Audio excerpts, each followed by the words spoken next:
What's a little bit of the history of the car? Okay, so Count Volpi, he's a guy from Venice, and he inherited one of the most significant. His father was actually Mussolini's finance minister, so that's an interesting twist right there. And he inherited one of the most significant fortunes in Europe at the age of 24. And he was just a young kind of playboy guy that loved fast cars, and he was Enzo Ferrari's most prolific customer in the late 50s, early 60s, always getting the first to get the new Testarossas and the new short wheelbases and the 250 LMs, and he had the best of the best. He had the first two GTOs on order. Now, I don't know if you know the Palace Revolt or not. So Carlos Kitty, who designed that World Championship winning car for Phil Hill in 1961, and Carlos Kitty, the chief engineer, Guido Bizzarini. There's actually 7 people. Gardini, who was the sales manager, actually had all the relationships. I mean, they confronted Enzo about his wife's meddling in the car business, and him being the crazy Italian fired him on the spot. And so they went out and hooked up with three industrials to kind of out Ferrari, and one of those being Count Volpi. They had a Formula One team, and they built 6 phenomenal GT cars, and I have one of those. So that's kind of why I knew about the whole story. As soon as Enzo found out about Count Volpi's investment in ATS, he had the first GTOs on order, and he cut them off the GTOs. And then maybe you've heard of the bread van Ferrari? Okay. Another famous car. So he countered with the bread van from Bizzarini.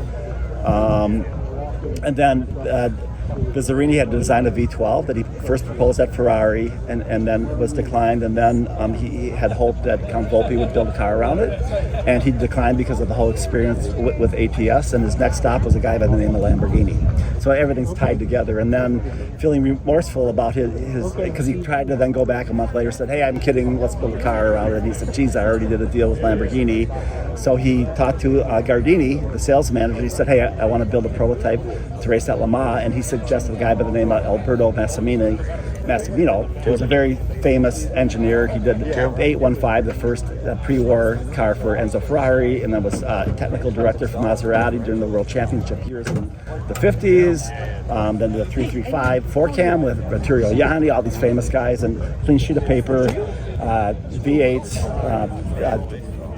4-cam engine, just crazy gearbox. 101 right now as far as the chassis goes. So everybody asked me, well, is there a small block Chevy or small block Ford? I said, nope, one off, just crazy. Engine and everything. Engine and everything. And then the other twist there is in 1966, Bruce McLaren's first year in Formula One with his own car, asked Count Volpi if he considered building a Formula One engine for his car. So he ended up doing a larger bore, shorter stroke Formula One engine for Bruce McLaren, and McLaren Formula One scored his very first points at the 1966 British Grand Prix with the Serenissima engine, and that engine just happens to be in the spec of this car. And then, of course, I knew I'd never restore it because it's you don't want to race the history. Well, raced at Le Mans in 1966. So raced at Le Mans, he put it in his castle and sat there until 4 years ago. Wow. Yeah, and then we did the last 4 years of in preservation, taking the whole thing out. Why did it come to auction? Because he's an elderly guy. I think he's 87. Okay. And I'm like, why don't you get it running? You know what I mean? He's an eccentric guy. I mean, he was a billionaire since he was a kid, but very, very well educated. When you talk to him, he actually doesn't even have really an Italian accent. He almost sounds American. It's really interesting. So I'm sure he was educated in Britain or something. I don't know, but interesting guy. How did it do in Le Mans? It lasted for 4 hours and it had gearbox issues, and we found out what happened with the gearbox. It actually broke the oil pump, and so we found all that. It was still in pieces when we got it. It's really interesting. And there wasn't any interest in campaigning it again? No, They took it from Le Mans. No, he was. Well, what he told me is when Rodriguez died, because he had the Serenissima race team before he built cars, and again, he was Enzo Ferrari's #1 customer, but he'd always hire the best race car drivers because he was loaded and pay way more than the factory would. But when Pedro Rodriguez died, he said it devastated him for me. He's like, I've had it, we're killing it, and people will die every year in racing, and he just said, I've had it with racing. And he stopped, basically. So this is his last race effort, basically. So. But yeah, just I mean, he rattles off all these, and Enzo's a jackass. You know all these guys. It's so fun to talk to him. Like that. Yeah. I mean, just do it. I mean, Sterling Moss, and I mean, that guy lived, and he was young. You know what I mean? Because he was so young, but just loaded.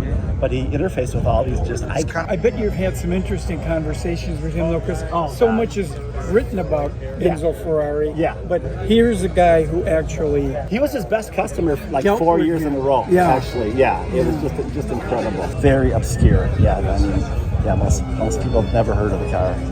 Yeah. Even big Ferrari guys, and there's a big Ferrari connection, have never heard of the car. So. Well, thanks for bringing it out. Yeah. Thanks for telling me a story. Yeah. No. My pleasure. Spit it out because it's so long and intertwined. Yeah. It's good to tell the story.